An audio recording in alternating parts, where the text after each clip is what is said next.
A'udzu billahi minasy syaithanir rajim.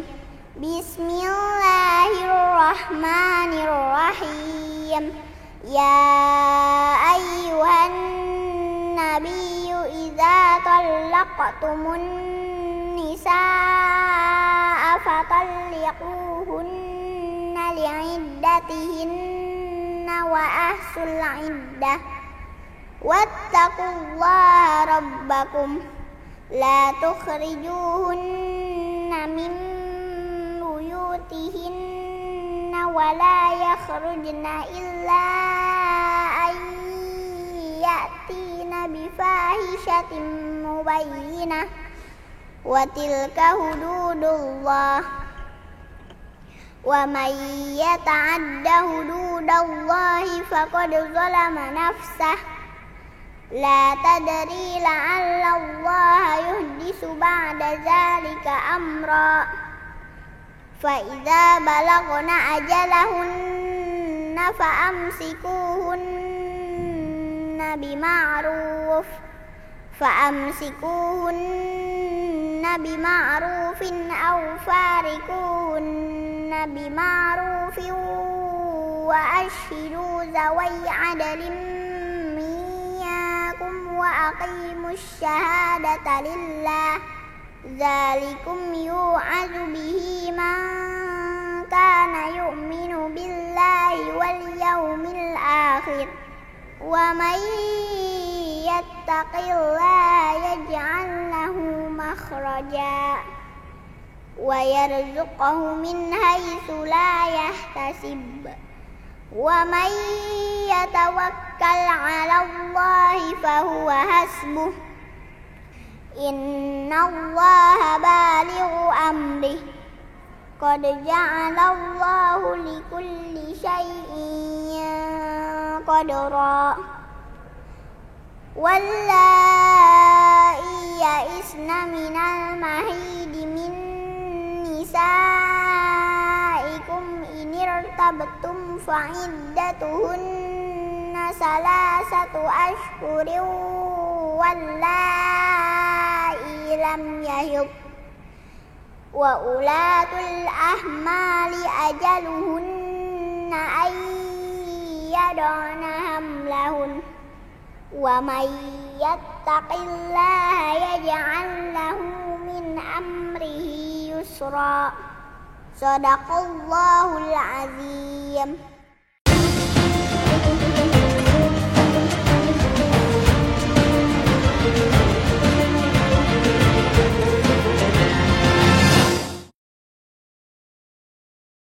Bismillahirrahmanirrahim. Assalamualaikum warahmatullahi wabarakatuh.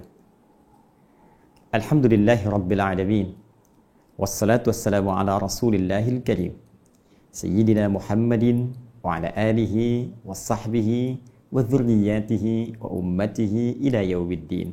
Wa ba'du. Saudara-saudariku dimanapun Anda berada, kembali kami menyapa, mendoakan kita semua. Masya Allah, tak terasa perjalanan spiritual kita mengisi ibadah di bulan suci ini telah sampai di hari ke-19.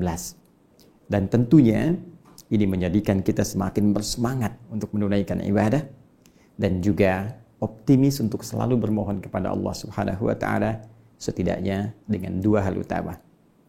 Satu, kita tentunya selalu termotivasi untuk bermohon kepada Allah agar Allah berkenan menerima seluruh amal ibadah yang telah kita tunaikan dari awal Ramadan sampai dengan hari ke-19 ini dengan penerimaan terbaik insya Allah.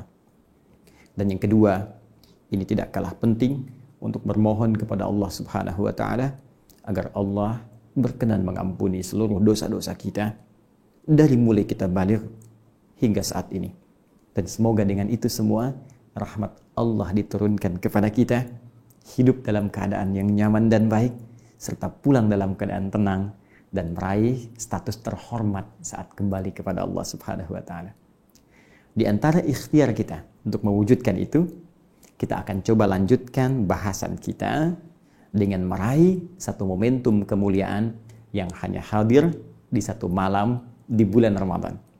Untuk itulah saat ini kita akan mencoba mengkaji, membahas, menganalisis, dan memburu waktu malam mulia ini, yaitu malam Al-Qadar. Baik teman-teman sekalian, sebelumnya saya ingin mencoba mengingatkan di pertemuan yang lalu dengan merangkum secara singkat dan padat bahwa nuzul Al-Quran, turunnya Al-Quran menjadi penting untuk kita ulas karena terkait dengan dua sisi utama. Satu, terkait dengan keistimewaan Al-Quran yang langsung diisyaratkan, bahkan disebutkan spesifik oleh Allah Subhanahu wa Ta'ala dalam firman-Nya di Quran surah kedua Al-Baqarah ayat 185 itu dengan kalimat hudan syahrul ramadhan alladzi unzila fihil Quran. Dan telah tuntas saya uraikan bahkan dalam dua pertemuan yang lalu, hudan tiada lain berfungsi sebagai pedoman hidup yang tidak hanya cukup untuk dibaca sekalipun itu berpahala, tapi lebih akan bernilai jika isinya dikeluarkan oleh kita menjadi titian dan pedoman kehidupan sesuai aktivitas yang telah kita rencanakan. Sekali lagi, dari Al-Fatihah sampai dengan An-Nas, turunkan dari semua ayat-ayat yang terletak di surah-surah mulia itu sesuai dengan aktivitas yang akan kita titi, turunkan petunjuknya, ikuti arahannya, dan kita akan rasakan perbedaan dan raihan kesuksesannya. Pun demikian, keistimewaan Al-Quran memiliki korelasi yang sangat erat dengan malam Al-Qadar yang penuh dengan rahasia.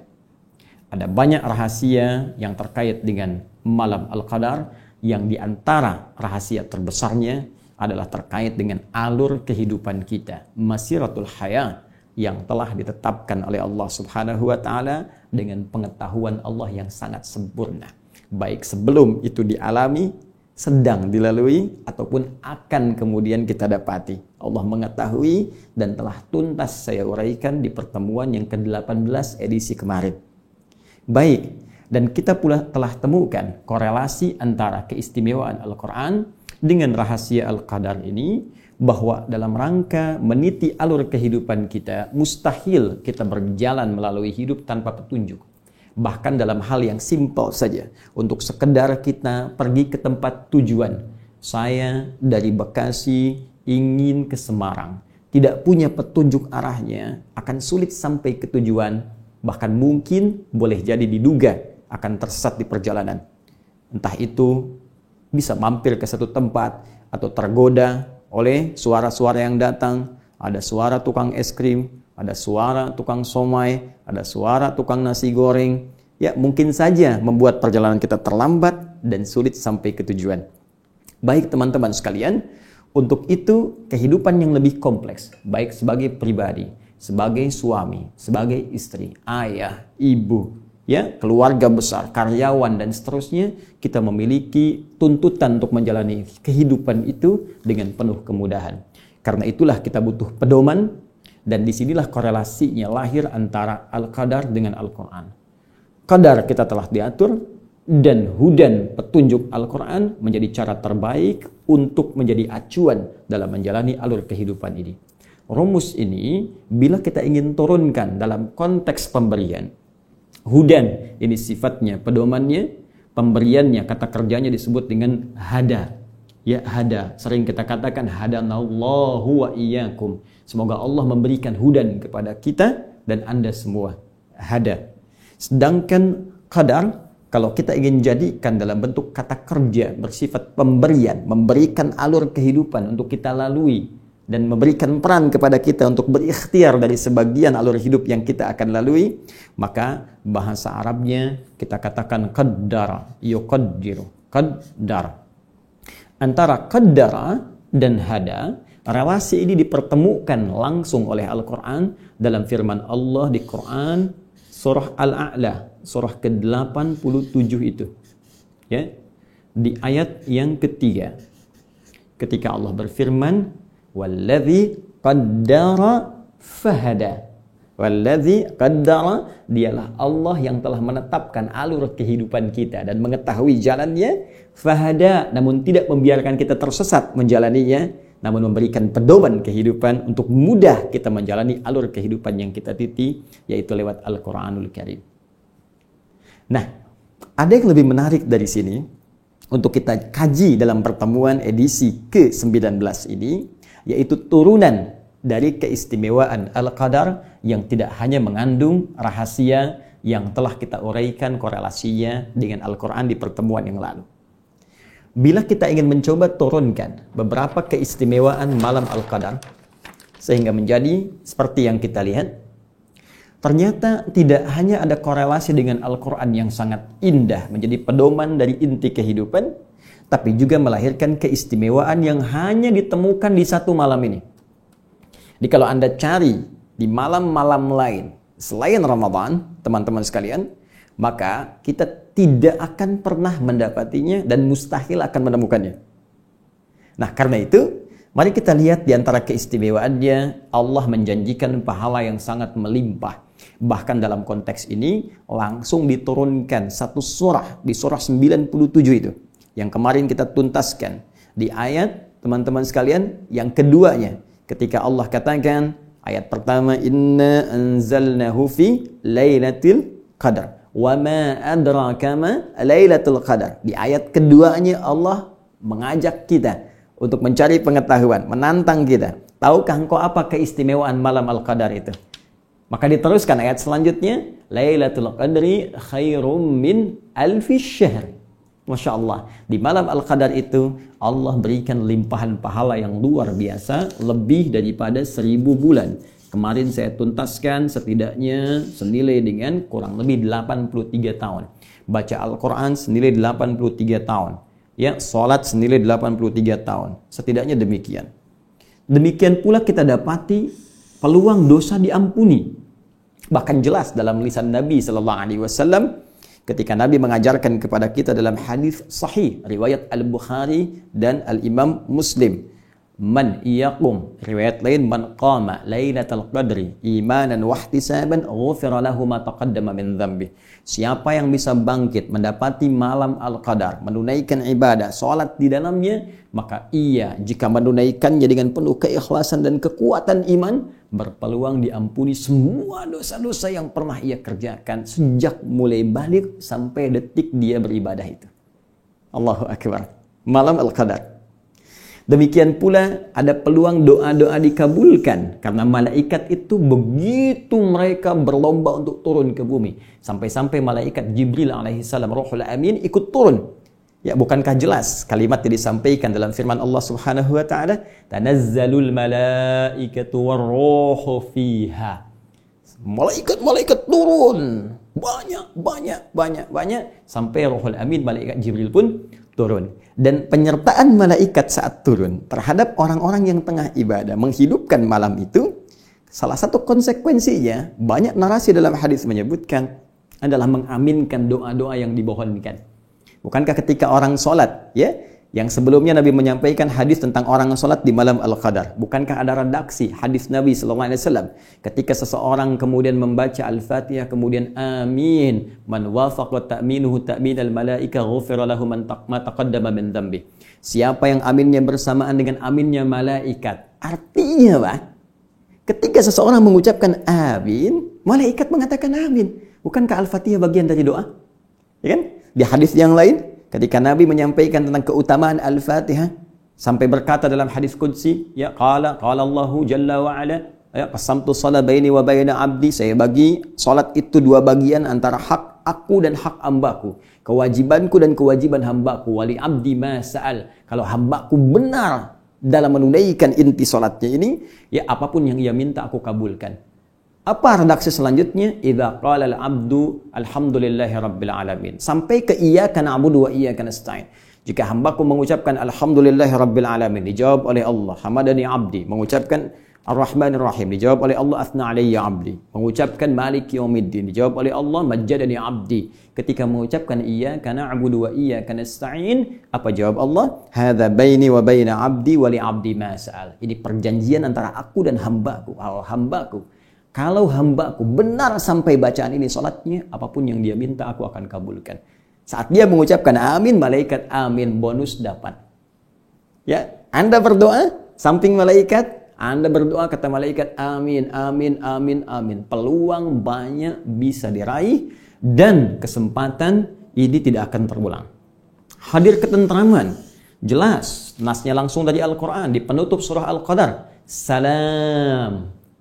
Ya, salamun hiya matla'il fajr. Salam. Malam itu penuh dengan ketentraman, penuh dengan kedamaian. Karena itu otomatis ketika seseorang mendapatkan ketentraman itu, mendapatkan ketenangan itu, maka orang yang meraih malam Al-Qadar akan berdampak pada keadaan hatinya yang lapang dan perilakunya yang lebih tentram. Akan terlihat nanti esoknya tenang, nyaman, lebih tentram, ya, lebih nyaman, tindakan-tindakannya ada perubahan, Masya Allah.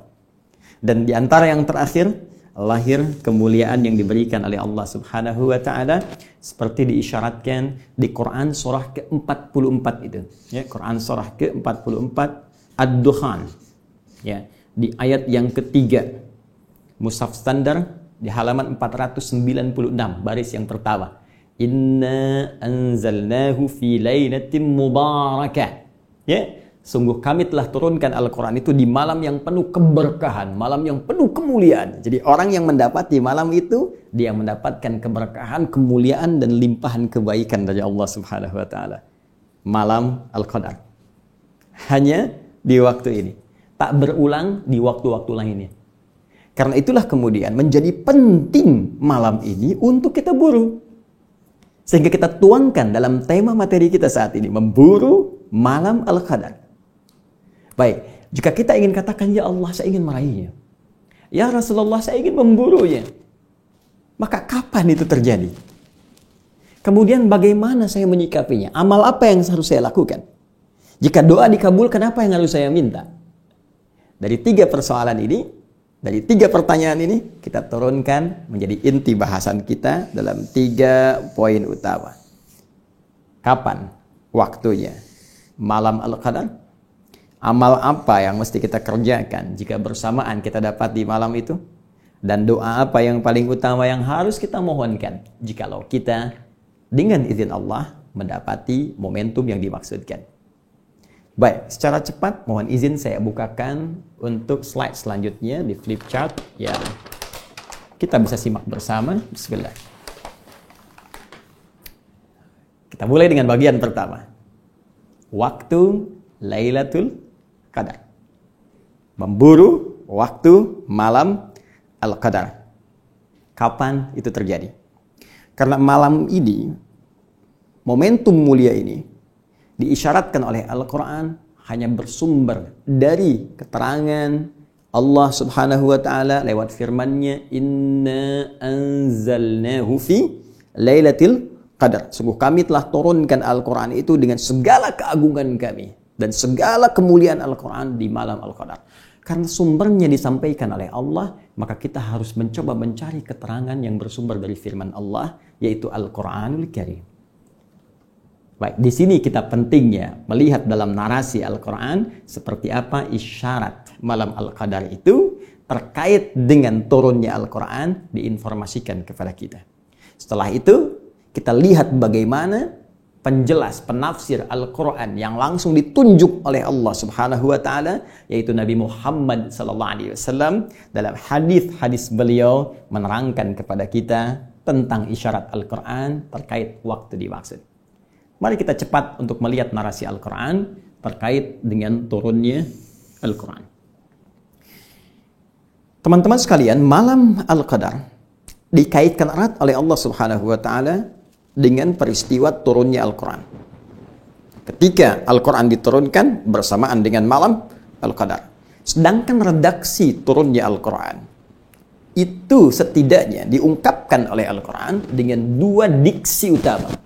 Satu, menggunakan kata anzala, ini. Yang kedua, menggunakan kata nazzala, yang ini. Dalam rumus bahasa Arab secara cepat, jika kita menggunakan versi yang pertama, anzala, yunzilu, maka ini menunjukkan sebuah peristiwa yang berlangsung sekaligus, keseluruhan. tanpa ada tahapan. Sebaliknya, jika kita gunakan kalimat nazzala, yunazzilu, menggunakan tasydid, maka ini menunjuk proses yang bertahap, munajjaman, tadarrujan, ya. Baik, sebuah proses jika dikaitkan dengan turunnya Al-Quran, bila kita gunakan redaksi yang pertama, ini menunjuk Quran isyaratnya diturunkan secara sekaligus, secara langsung.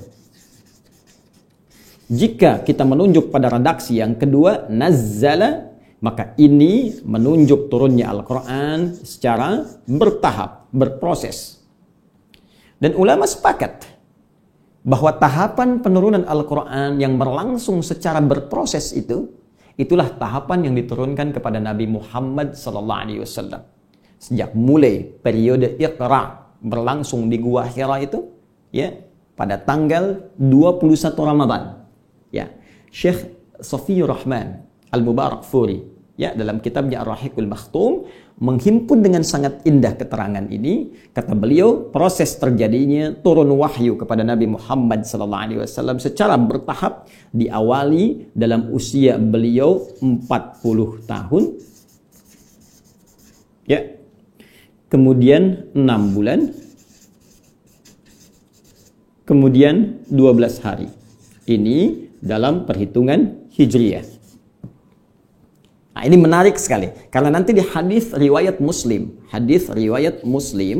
ya, nomor hadis 2263 disebutkan bahwa Nabi SAW mengalami pendahuluan untuk proses penerimaan wahyu pertama melalui mimpi yang benar, ya, ar-ru'ya as-sadiqah, ar-ru'ya as-salihah, mimpi yang nyata, yang benar, yang dibimbing oleh Allah Subhanahu wa Ta'ala. Bahkan itu berupa dari tanda kenabian. Ya, ar-ru'ya as-sadiqah juz'un min 46 juz'an minan nubuwah. Ya, di hadis Muslim nomor hadis 2263 disebutkan langsung oleh Nabi SAW, mimpi yang benar itu bagi para nabi adalah satu di antara 46 tanda kenabian. Ya, karena itu Nabi Yusuf kan pernah bermimpi, ya kan?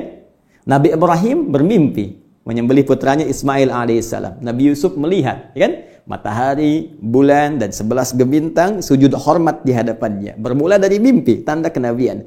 Demikian karena itu bagian dari tanda kenabian, maka Nabi Muhammad pun SAW, penghulu para nabi, pemimpin para rasul, mengalami itu pula. Dan itu berlangsung selama 6 bulan. Masya Allah. Jadi tepat sekali 6 bulan itu diawali pendahuluan, kemudian dalam usia 40 tahun setelah periode ini beliau menerima wahyu pertama. Dalam perhitungan kalender Masehi, usianya 39 tahun, 3 bulan, 20 hari. Jadi kalau ada referensi sejarah menyebutkan beliau menerima wahyu dalam usia 40 tahun, itu yang dimaksud pendekatan Hijriyah. Karena ini memang patokan dalam kalender Islam, dalam perhitungan dan penempatan peristiwa-peristiwa tertentu termasuk pelaksanaan ibadah. Apa hikmahnya menggunakan Hijriyah dalam pelaksanaan ibadah? Sehingga terasa kenikmatan dalam ibadah itu dan kemudahan dalam pelaksanaannya. Anda bayangkan kalau sedang puasa sekarang, menggunakan penanggalan kalender matahari, maka Allahu Akbar bisa dipastikan yang kena musim panas puasanya akan musim panas terus sepanjang tahun. Yang musim dingin akan dingin terus sepanjang tahun. Tapi ketika menggunakan Hijriyah, bukankah akan berputar? Sekarang mungkin ya, musim panas, sekarang mungkin musim panas, nanti musim dingin, nanti musim semi, nanti musim gugur, dan seterusnya.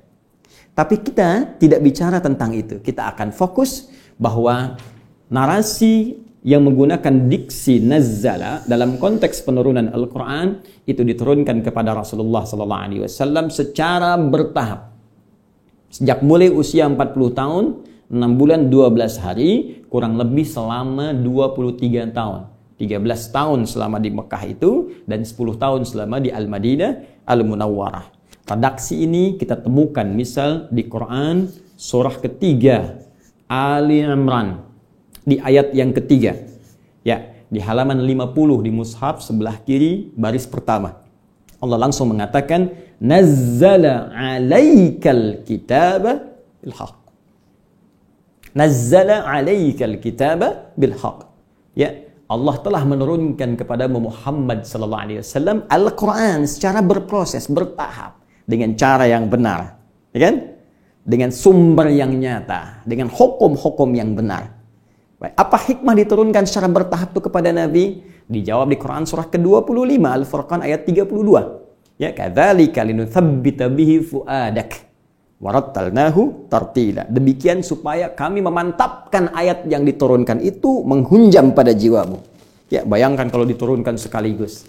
Kan nggak semua terasa. Ya, demikian Anda lah kalau saya sampaikan ceramah ini dalam tempo misalnya 10 jam tanpa henti. Berapa yang masuk ke jiwa kita? Tapi kalau saya sampaikan kultum, ya, walaupun kuliah terserah antum, bisa edisi pertama 15 menit, kedua 20 menit. Tapi karena parsial sifatnya, kan terasanya beda. Dapat ilmu hari ini, menghunjam ke hati, kita amalkan. Besok ilmu baru lagi, menghunjam ke jiwa, kita amalkan. Kan berproses itu lebih nyaman. Baik ya? Nah, jadi ini bagian pertama. Adapun narasi yang kedua, proses turunnya Al-Quran diungkapkan pula dengan menggunakan diksi anzala. Baik bentuk aktif anzala ataupun pasif unzila. Dan ini yang paling menarik, yang terkait erat dengan proses turunnya Al-Quran yang dikaitkan dengan malam Al-Qadar. Karena redaksinya lebih banyak menggunakan yang ini. Turunan anzala, baik pasif ataupun aktif. Kita ambil contoh misalnya di Al-Baqarah. Ayat bahkan tentang rangkaian puasa. Ya, surah kedua ayat 185 yang sering kita bacakan di setiap edisi Aku Suka. Syahrul Ramadan alladzi unzila, bukan nuzila tapi unzila fihil Quran. Di bulan Ramadan yang diwajibkan kita puasa itu, itulah saat Al-Quran diturunkan. Baik, terkait dengan Al-Qadarnya di surah ke-97 menggunakan anzala juga. Dikaitkan dengan Al-Quran. Inna anzalna. Anzala plus na menunjuk keagungan. Ta'zimun nafsi. Ingat, bukan dalam konteks kami menunjuk Allah banyak. Awas, jangan salah di sini. Keliru bisa fatal. Ya, belajar dulu gramatikal bahasa Arab, baru kita mengerti. Jangan satu bahasa ditafsirkan lewat aturan bahasa lain. Nggak bisa kita memahami bahasa Arab, runtutan dengan gramatikalnya dipahami dengan bahasa Indonesia. Itu mustahil. Mesti masuk ke dalamnya baru mengerti isinya. Baik. Nah, di sini ta'zimun nafsi. Sering saya katakan bahkan di edisi yang lalu menunjuk pada keagungan Allah. Ta'zimus sya'ni. Keagungan kemuliaan peristiwa yang akan disampaikan. Informasi yang akan diutarakan. Seakan Allah ingin menyampaikan bahwa demi keagunganku dan kedahsyatan informasi yang akan aku sampaikan, sungguh telah kami turunkan Al-Quran itu. Inna anzalna hu-nya kembali kepada Al-Quran. Ya, dhamir kata gantinya ke Al-Quran. Kami turunkan Al-Quran itu fi lailatul qadar. Nah, ini redaksi ini yang banyak digunakan terkait erat dengan turunnya Al-Quran dan korelasinya dengan malam Al-Qadar. Kita temukan juga di surah Ad-Dukhan tadi. Ya, surah ke-44 di ayat ketiga juga. Ya Allah katakan inna anzalnahu fi lailatin mubarakah. Inna kunna munzirin. Ya, Masya Allah, kami turunkan itu di malam penuh kemuliaan, yaitu malam Al-Qadar. Dan kami ingatkan pada kalian, inna kunna munzirin. Ya, kami memberi peringatan pada kalian semua. Kami ingatkan.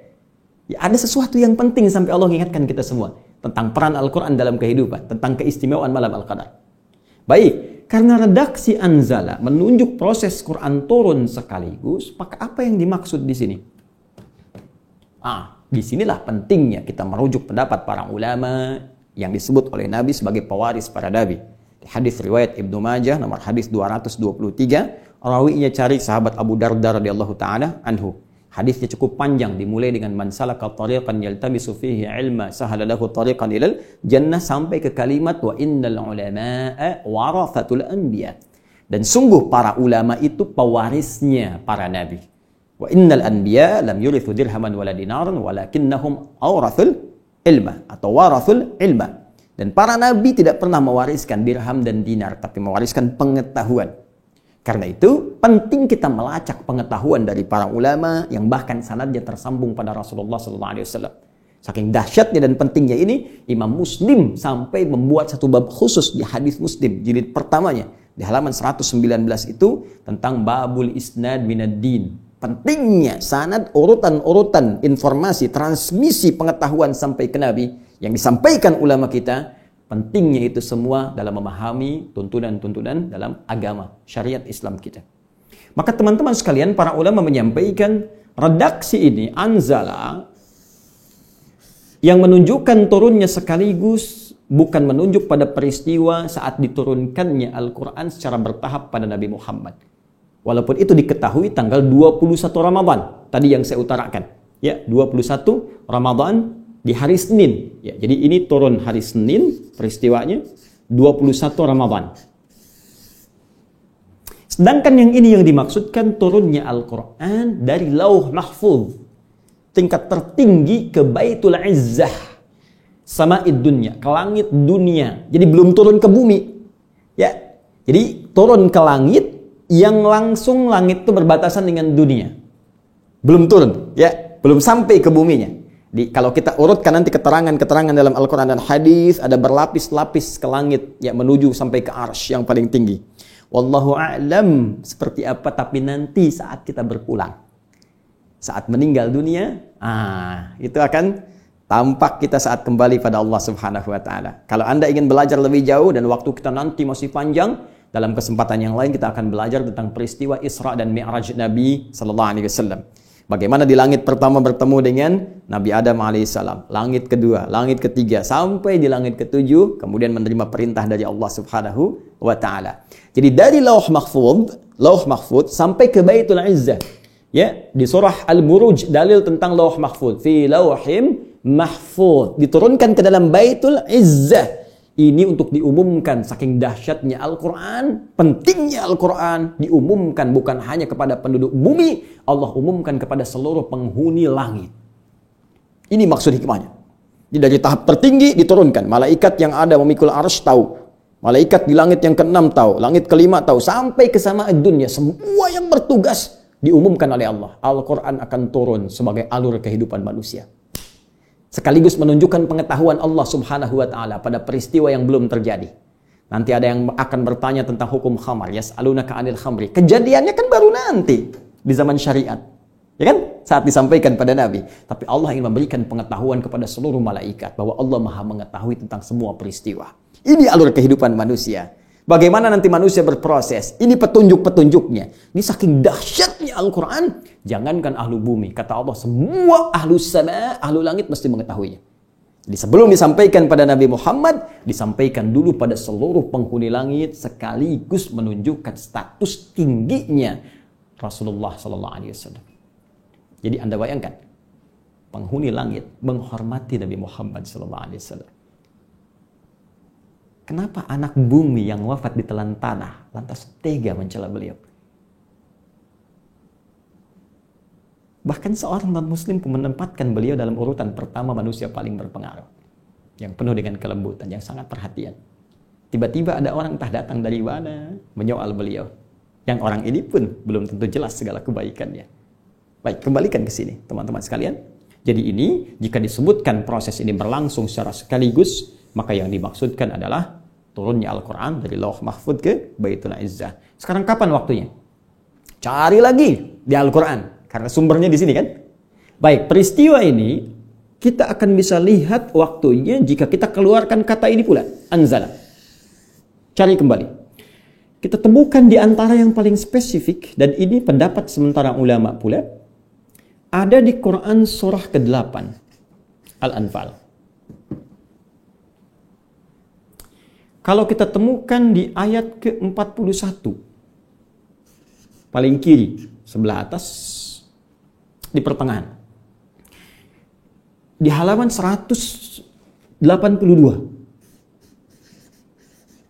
baris yang ketiga.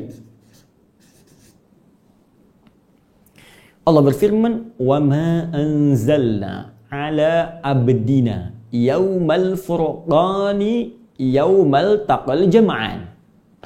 Allahu Akbar.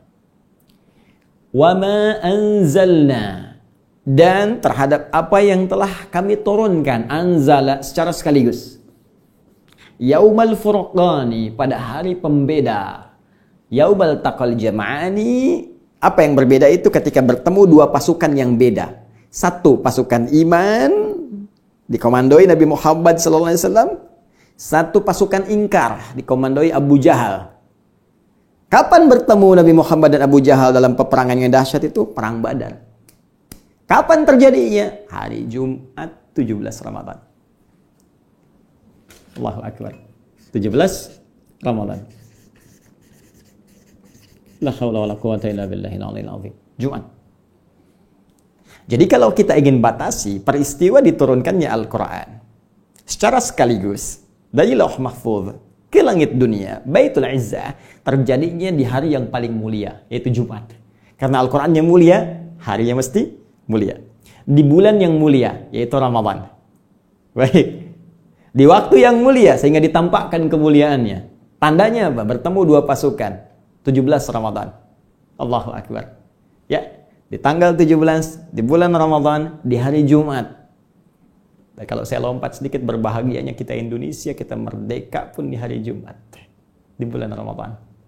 Karena itu kita katakan di undang-undang kita, tertuliskan jelas atas berkat rahmat Allah yang Maha Kuasa. Dan dengan didorongkan oleh keinginan luhur. Ya, jadi keinginan luhur itu diletakkan terakhir. Jadi semua orang pengen punya keinginan luhur untuk merdeka. Tapi rahmat Allah belum turun. Ya, berkat Allah belum turun. Begitu berkah diturunkan, rahmat turun, Ramadan dapat proklamasi. Jakarta, kapan dibebaskan oleh Fatahillah? Ya, Fathullah atau Fatahillah atau Faletehan. Membebaskannya di bulan apa? Ramadan. 22 Ramadan, teman-teman. Hari Jumat nanti.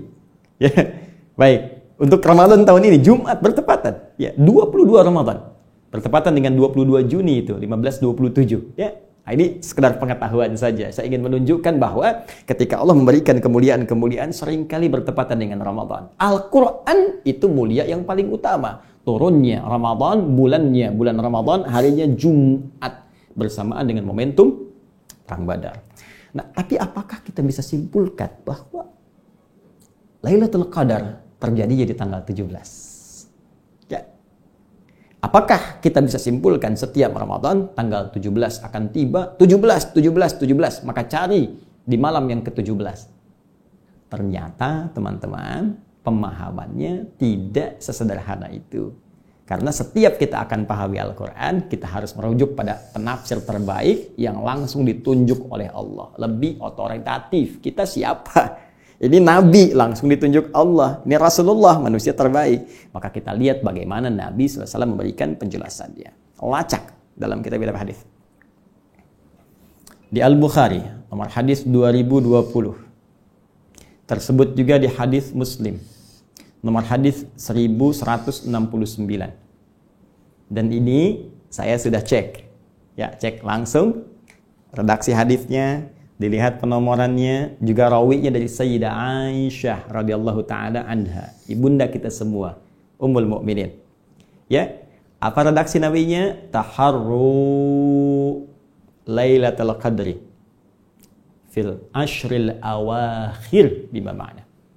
Berburulah kalian. Oh, makanya kita bikin judul berburu, mengambil sunnah Nabi. Berburulah kalian malam Al-Qadar itu di 10 hari terakhir Ramadan. 10 hari terakhir. Itu 17 belum masuk nih. Ya. Nabi minta 10 terakhir. Ya, kalau malam kan berarti malam 21, 22, 23 sampai malam 30. Kalau jatuhnya 29 berarti malam 20 sampai malam 29. Nah, ini 17. Nah, ya gimana Ustaz? Ini kata Quran di syarat 17. Yang ini kata Nabi di 10 hari terakhir. Bahkan yang menarik, lihat lagi di sini teman-teman sekalian. Di hadis Al-Bukhari, nomor hadis 2017. Kemudian juga riwayat dari Sayyidah Aisyah, cari di malam-malam ganjil. Ya, watri bahasa hadisnya. Cari di yang ganjil-ganjilnya. 21, 23, 25, 27, 29. Baik, ada lagi hadis dari riwayat Ibnu Umar, Abdullah Ibnu Umar radhiyallahu taala anhuma. Di hadis Muslim ditemukannya, nomor hadis 1165. Spesifik cari di 7 terakhir yang ganjil. Ya, 7 terakhir yang ganjil berarti ya, kalau kita mulai dari 23, ya, 25, 27, 29. Ya, kan 7 terakhir kan tadi hitungan 3 kan, 23, 24, 25, 26, 27, 28, 29. Kalau kita lihatnya nanti 30, berarti dari 24 ya. Kalau ambil yang ganjilnya berarti malam 23, 25, 27, 29. Spesifik. Nah, di sini ternyata kalau kita kompromikan, kalau di fikih itu ada namanya al-jam'u wa taufiq. Ya, dikompromikan, disatukan untuk melihat kemana arah pemahaman ini. Nah, ini biasa standar. Kadang ada satu peristiwa, hadisnya banyak, ingin menunjukkan tentang satu hal yang sangat lengkap. Kalau diambil sebagian nggak ketemu. Kayak Bismillahirrahmanirrahim, hadisnya banyak. Ada yang menghitung sampai 70. Ternyata ketika dikumpulkan, ada yang sir, ada yang jahar, ada yang nggak dibaca sama sekali. Ada rakaat pertama dibaca jahar, selanjutnya tidak. Jadi tahu kita cara baca Bismillah ada 4 cara. Pun demikian terkait dengan ini teman-teman, disimpulkan bahwa fase pertama kali saat turunnya dari Lauh Mahfuz ke Baitul Izzah pernah terjadi 17 Ramadan. Namun setelah itu dengan kehendak Allah Subhanahu wa taala bisa kemudian di tahun-tahun berikutnya setelah peristiwa pertama ini bisa Allah gantikan. Bisa dipertukarkan, bisa di malam ke-21, bisa di malam ke-23, bisa di malam ke-25.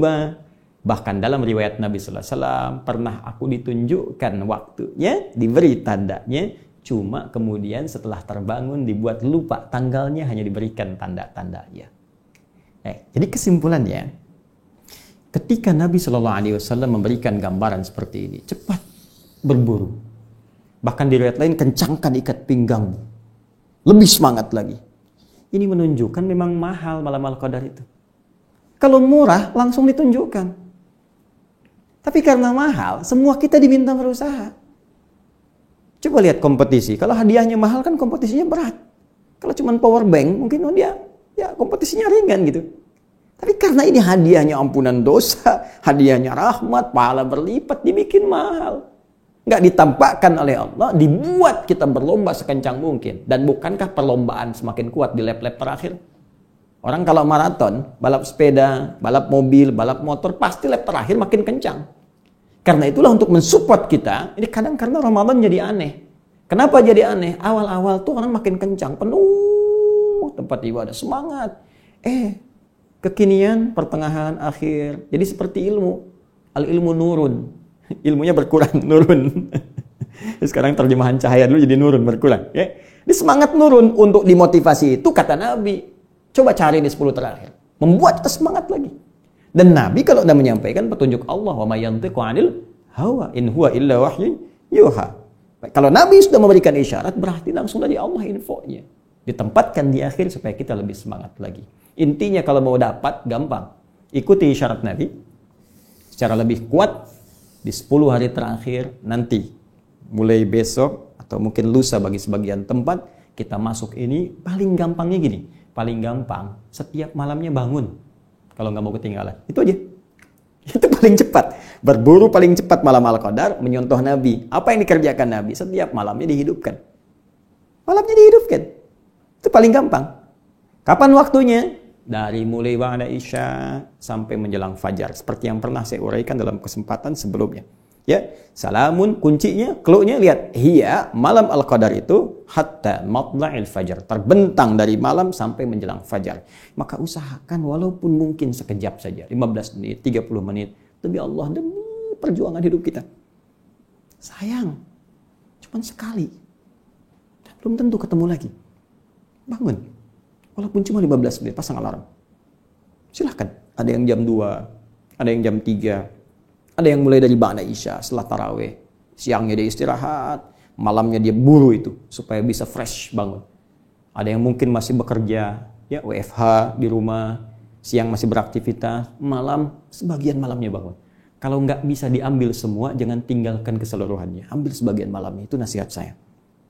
Nah, jika kita sudah dapatkan itu semua, apa yang harus kita lakukan? Amalan apa yang bisa dikerjakan? Dan doa apa yang bisa kita panjatkan, serta di antara yang paling utama, keistimewaan apa yang bisa kita raih saat kita mendapatkan itu semua, dan ternyata itu semua langsung dibimbing oleh lisan Nabi yang mulia kepada istri tercintanya Sayyidah Aisyah radhiyallahu taala anha. Apa bacaannya? Seperti apa amalannya? Kita akan lihat insya Allah dalam tayangan Aku Suka pada edisi yang ke-20 sebagai persiapan amalan khusus di 10 hari terakhir malam Ramadan plus bimbingan Rasulullah SAW jika mendapati malam Al-Qadar. Saya kira itu yang bisa saya sampaikan di kesempatan yang baik ini. Jikapun Anda mendapatkan kekurangan dari apa yang saya sampaikan, saya memohon maaf yang sebesar-besarnya. Dan Anda bisa melengkapi. Dan itu bukti paling otentik bahwa saya masih manusia. Karena tidak ada manusia yang sempurna. Tidak perlu diperdebatkan, langsung diluruskan. Jika ada dalam salah nomor, Anda tinggal benarkan nomornya. Jika ada rawi yang keliru, Anda sampaikan pada saya untuk saya meluruskan. Yang penting referensinya kita temukan. Yang lebih utama, saya mengajarkan, saya berbagi bukan untuk menjadi amunisi supaya Anda pandai berdebat, terlebih mencela orang lain. Saya mengajar supaya kita bisa menjadi hamba yang lebih baik di hadapan Allah Subhanahu wa Ta'ala dan berpengetahuan luas dalam bimbingan Al-Quran dan Sunnah Rasulullah SAW. Semoga Allah menerima puasa kita. Semoga Allah berkenan menerima seluruh ibadah kita serta mengampuni dosa-dosa kita. Subhanakallahumma wa bihamdika asyhadu an la ilaha illa anta astaghfiruka wa atubu ilaik wa akhiru da'wana alhamdulillahi rabbil alamin wal afu minkum. Assalamualaikum warahmatullahi wabarakatuh.